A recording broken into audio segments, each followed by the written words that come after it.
Hi எல்லாருக்கும் வணக்கம். நான் தான் உங்கள் சசி பேசுகிறேன். இன்றைக்கி சென்னை வண்டலூர் பக்கத்தில் இருக்க கீரப்பாக்கம் அந்த இடத்துல தான் ஒரு டூப்ளெக்ஸ் வீடுன்றது பண்ணிகிட்ருக்குறோம். ஸோ இன்றைக்கி இந்த வீட்டை பற்றி தான் பார்க்க போகிறோம். ஸோ பின்னாடி இருக்க இந்த வீடு தான் கீழே ஒரு பெட்ரூம், மேலே ஒரு பெட்ரூம்னு 2 BHKன்றது பண்ணுறோம். ஸோ எலிவேஷனுமே ஒரு நீட் அண்ட் டீசன்ட் லுக்கான்றது வந்திருக்கு. இன்னர் அவுட்டரில் எப்படி பண்ணியிருக்கோம் அப்படின்றதையும் பார்க்கலாம். இன்டீரியர் ஒர்க்குன்றது இன்னும் பண்ண வேண்டியது இருக்குது. பண்ணதுக்கப்புறன்றதும் ஒரு வீடியோ போஸ்ட் பண்ணுறேன். ஸோ இன்றைக்கி இந்த ப்ராஜெக்டை பற்றின டீட்டெயில்ஸ் அப்படின்றதான் பார்க்க போகிறோம். ஸோ வாங்க பார்க்கலாம். இதுதான் அந்த டூப்ளெக்ஸ் வீடு. ஃபஸ்ட்டு இந்த லேண்டு பார்த்துலாம். லேண்டோட size 1200 square feet, half ground. இந்த ஹாஃப் கிரவுண்டில் 850 ஸ்கொயர் ஃபீட்டுன்றது கீழே பில்டப் பண்ணியிருக்கோம். மேலே ஒரு 400 ஸ்கொயர் ஃபீட்டு வரைக்குன்றது பில்டப் பண்ணியிருக்கோம். இது எலிவேஷனு. இது சவுத் ஃபேஸிங் ப்ளாட்டு. இது சேலுக்கெல்லாம் கிடையாது, ஒன்லி கன்ஸ்ட்ரக்ஷன் மட்டும்தான். ஸோ இது சவுத் ஃபேஸிங்ன்றதுனால மெயின் டோர் அப்படின்னுமே சவுத் ஃபேஸிங் அப்படின்றது தான் கொடுத்துருக்கோம். ஏன்னா இது ஓனரோட ரெக்குயர்மெண்ட்டு. சவுத் ஃபேஸிங்கை பார்த்த மாதிரின்றதே மெயின் டோர் என்ட்ரன்ஸ் கொடுத்துருங்க அப்படின்ட்டாங்க. இதில் ஸோ 2 சைட்லேயுமே மெயின் வாலில் உட்டன் டைலுன்றது லே பண்ணியிருக்கோம். இதில் வந்து ஒரு நேச்சுரல் ஸ்டோன் அப்படின்னு இந்த பாட்டு வரும், ஒரு ஹைலைட்டாக தெரியணும் அப்படின்றதுக்காக இதுவும் பண்ணியிருக்கோம். அதில் ஒரு சின்ன பால்கனி, எல்லாமே பெருசாக கொடுப்பாங்க. இதில் ஒரு மினிமலாக இருக்கிற ஒரு பால்கனி சைஸு ப்ளஸ் பேலன்ஸ் இருக்க ஏரியாவில் ஒரு ஜிக்ஸாக் டிசைன்ன்ற மாதிரி பிளாஸ்டிங்லேயே பண்ணியிருக்கோம். ஸோ ஃபுல்லாகவே பட்டி பார்த்துருக்கு ஃப்ரண்ட் எலிவேஷனுக்கு. இப்போ பார்க்குறது ஒரு லெஃப்ட் சைடு வியூ. ஒரு நீட் அண்ட் டீசன்ட் லுக்காக இருக்குது, நல்லா வந்திருக்கு எலிவேஷன். மினிமலாக இருந்தாலும் ரொம்ப ஆப்ஜெக்ட்லாம் நாங்கள் எதுவும் பண்ணலை, மினிமலிஸ்ட்டாக பண்ணியிருக்கோம். இதுதான் main door entrance, south facing பார்த்த மாதிரி. சவுத்தில் என்ட்ரன்ஸு கேட்டதுனால இதுக்கு அப்படியே எக்ஸாக்ட் ஆப்போசிட்டில் ஒரு சின்ன டோர் ஓப்பன் இருக்கணும் அப்படின்னு சொல்லிட்டாங்க கிளைண்ட் சைடில். ஸோ அந்த ரெக்குயர்மெண்ட்ன்றது கொடுத்தாச்சு.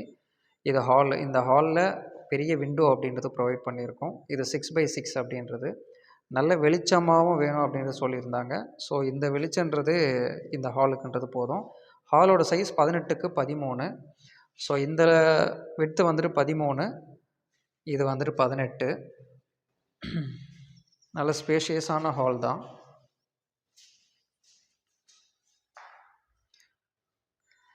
இது ஓப்பன் கிச்சன் அப்படின்றது கொடுத்துருக்கோம். இந்த open கிச்சனோட size 11க்கு 12.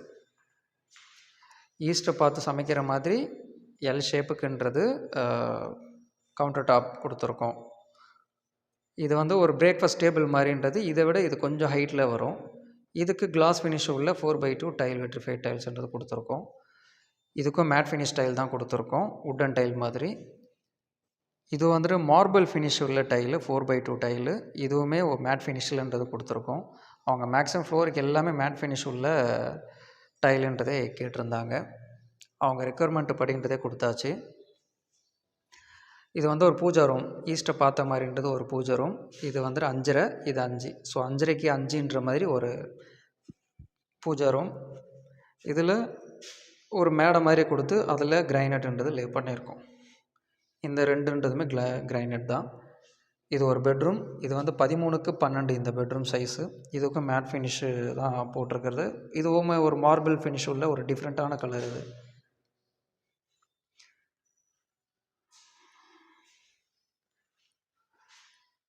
Loft, cupboard. So இந்த லெஃப்ட் சைடில் பார்த்தீங்கன்னா கபோர்டுக்கு பக்கத்தில் தான் இது வந்துட்டு ஒரு அட்டாச்சு டாய்லெட்டு. இதுக்கு இன்னும் பாத்ரூம் ஃபிட்டிங்ஸ்லாம் ஃபிக்ஸ் பண்ணலை, சீக்கிரமாகவே பண்ணிவிடுவோம். அப்புறம் படிக்கட்டுமே நல்லா வந்திருக்கு. 6 இன்ச்சு ரைசரு, ட்ரெட்டு பார்த்திங்கன்னா 11 இன்ச்சு கிட்ட. ஸோ அந்த சைஸுன்றதுமே கரெக்டாக வந்திருக்கு. இந்த லேண்டிங்கு கீழே இருக்கிற ஸ்பேஸை யூஸ் பண்ணணுன்றதுக்காக கிளைண்ட் சைட்லேருந்து ஒரு சின்ன ஒரு காம்பேக்டான ஒரு டாய்லெட் அப்படின்றது கேட்டிருந்தாங்க. ஒன்லி டாய்லெட் ப்ரொவிஷன் மட்டும், அதனால தான் இந்தியன் க்ளாசெட் அப்படின்றது கொடுத்துருக்கோம்.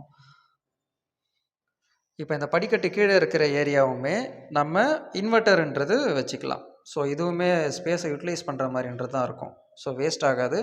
இந்த இடத்த நம்ம உட்டன் டோர் போட்டுன்றது கவர் பண்ணிடலாம். இந்த லேண்டிங்கில் பார்த்தீங்கன்னா இது ஆக்சுவலாக ஹெட்ரூம், அதான் இவ்வளோ பெரிய வாலாக தெரியுது. இதில் டிசைன் அப்படின்றது ஒரு ஜிக்ஸாக் டிசைன் அப்படின்றது பெயிண்டிங்லேயே ஒரு 4-5 கலரில் பண்ணுற மாதிரின்றது பிளான் இருந்தது. அதனால தான் இந்த மாதிரின்றது கொடுத்துருக்கு. இதுலேயே கொஞ்சம் சேஞ்சஸ் இருக்குது, பண்ண வேண்டியது இருக்குது, அதையும் பண்ணிடலாம். இது ஃபுல்லாக வென்டிலேஷன் வரத்துக்காக இந்த இடத்துலன்றது ஒரு ஜன்னல். படிக்கட்டு ஏறி ரைட்டில் திரும்பின உடனே ஒரு பெரிய ஸ்பேஷியஸான பெட்ரூம். இந்த கார்னர் வாஷிங் மிஷினுக்காகன்றது விட்டுருக்கு. இது வெளியே ஓப்பன் டெர்ரஸ்க்குன்றது போகிறதுக்கான வழி. இது இங்கே ஒரு டோரு ப்ளஸ் சேஃப்டி கேட் அப்படின்றது கொடுத்துருக்கோம். டோர்ஸ் அப்படிலாம் இன்னும் ஃபிக்ஸ் பண்ணலை. இதுவுமே நல்ல ஒரு ஸ்பேஷியஸான பெட்ரூம் தான். 16க்கு 13 சைஸ் இது. வெளியே ஒரு சின்ன பால்கனி. இதுவுமே ரொம்ப மினிமலாக இருக்கும் சைஸ் கூட, பட் ஆனால் டிஃப்ரெண்ட்டாக இருக்கும். 2 கபோர்ட் ப்ரொவிஷன்ற மாதிரி கொடுத்தேன், ஏன்னா சைஸு பெருசுன்றதுனால மாஸ்டர் பெட்ரூம். இதுக்குமே தனியாக அட்டாச்சு டாய்லெட் அப்படின்றது கொடுத்துருக்கு. ஸோ ஒரு காம்பேக்டான வீடு 2 BHK அப்படின்றது பிளானுமே அழகாக வந்திருக்கு. ஸ்பேஸை மேக்ஸிமம் யூட்டிலைஸ் பண்ணுற மாதிரின்றதும் பண்ணியிருக்கோம். இந்த பால்கனியுமே சின்ன சைஸ் பால்கனி தான், ஒரு 6க்கு 4ன்னு இருக்கும். இது இந்த இடத்துல ஒரு ஸ்ட்ரிப் லைட் மாதிரின்றது பிளான் பண்ணியிருக்கோம். அதனால தான் இந்த காடி எடுத்திருக்கோம். ஸோ லொக்காலிட்டியுமே டீசெண்டாக இருக்கும். இது ஆப்போசிட்டில் இருக்க வீடு. எலிவேஷனில் லே பண்ணியிருக்க டைல் இது. இது ஆக்சுவலாக நேச்சுரல் ஸ்டோன் அப்படின்றது சொல்லுவாங்க, கிளேடிங் ஒர்க்கு. இந்த 1200 ஸ்கொயர் ஃபீட் உள்ள லேண்டில் கிரவுண்ட் ஃப்ளோரில் ஒரு 850, மேலே வந்துட்டு பார்த்திங்கன்னா அது ஒரு 350. ஸோ டோட்டலாக ஒரு 1100 ஸ்கொயர் ஃபீட் அப்படின்றது பண்ணியிருக்கோம். பிளான்ன்றதுமே நல்லா வந்திருக்கு. கிளைண்ட்டு ரிக்குவயர்மெண்ட்டுக்கு தகுந்த மாதிரி அப்படின்றது பண்ணியிருக்கோம். ஸோ சீக்கிரமே ஃபினிஷ் பண்ணிவிடுவோம். ஃபினிஷிங் ஸ்டேஜில்ன்றது ஒரு வீடியோன்றதும் போஸ்ட் பண்ணுறேன். எலிவேஷனுமே நல்லா வந்திருக்கு, ஒரு நீட் அண்ட் டீசென்ட் லுக்காக இருக்குது. Plus wardrobe work, interior design அப்படின்றதெல்லாம் பண்ணுற பிளானில் இருக்குது. இதை பண்ணதுக்கப்புறன்றது ஒரு ஃபுல் வீடியோவோட இந்த ப்ராஜெக்டை பற்றின்றது நான் போஸ்ட் பண்ணுறேன். ஸோ அடுத்த வீடியோவில் உங்களை பார்க்குறேன். தேங்க்யூ, நன்றி.